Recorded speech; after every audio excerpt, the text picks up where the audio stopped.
Hey guys, what's up? It's the Snake Dude 1814 here, and in today's video, I am going to be going over the diet for a Chinese water dragon. So, water dragons are primarily insectivorous, and what that means is their diet mainly is based off of insects.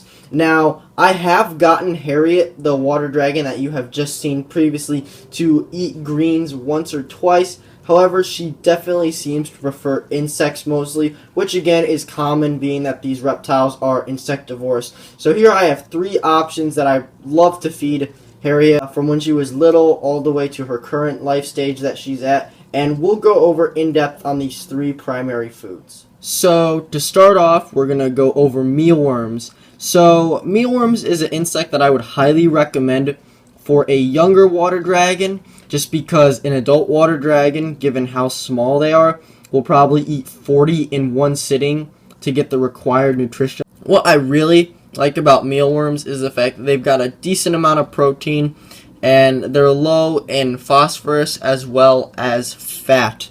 So your water dragon can eat a lot of these and still get the nutrition it requires. The only downside, like I have said, is that they're very small, so whereas a young water dragon will get enough for its body by eating and consuming about 15 of them, an adult water dragon may need to consume anywhere between 30. So in terms of cost, that might not benefit you as much.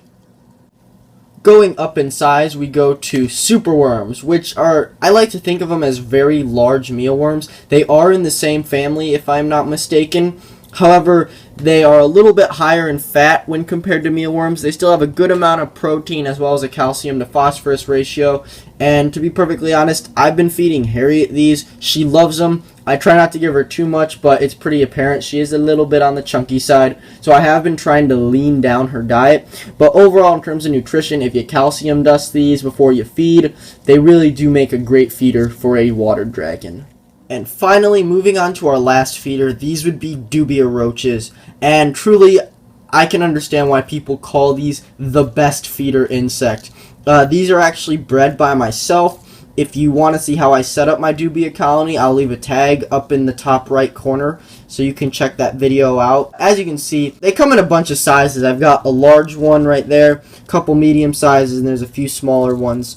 I am not disappointed by this insect. They're very high in protein, which again, for an insectivorous lizard like a water dragon, they need that protein to grow. And Harriet has been eating these most of her life. I give her the smaller sized ones when she was obviously smaller, and now that she's bigger, she eats somewhere like this large one and some of the medium ones. So really, I have to say Dubias make some of the best feeder insects, and I personally take them over crickets any day of the week. So I have Harriet, my water dragon, on the ground right now, and we're going to be giving her some treats from the insects that I picked out. So she probably knows it's time to get fed, because I love doing this with her. Lets her chase around the food a little bit. Yeah, she's hungry. So what I'll do is I'll probably take something like one of the Dubias. And yeah, there she goes. Hungry girl. There you go. She loves her Dubias. So that's pretty awesome. Glad to see she's eating them.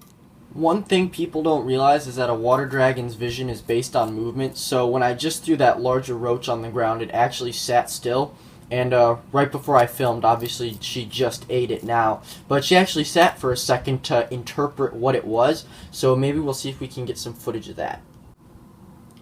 So Dubia roach number 3 is going to be placed on the ground, and once it starts moving, she will probably try and consume it. I'll give it a little bit of a tap, yeah, and just like that. It really shows how alert these lizards are, so if you can provide movement when feeding them, it really benefits them, and that's what kicks into their instincts. So I was going to try and offer her some superworms, however, she started running around actually, so I just put the camera in front of her to wrap up this video because I think 3 large Dubia roaches is pretty much enough for her. Again, when they're adults, they really don't need to eat as often as a growing baby water dragon, so I'd say for her 3 to 5 Dubia roaches every other day works perfectly fine. Again, I'm giving her large roaches, so she is getting quite a fill, and that's what I like about the Dubias when compared to crickets. In fact, I don't even feed my reptiles crickets anymore, except maybe every 6 months when I get the free packages from expos I visit.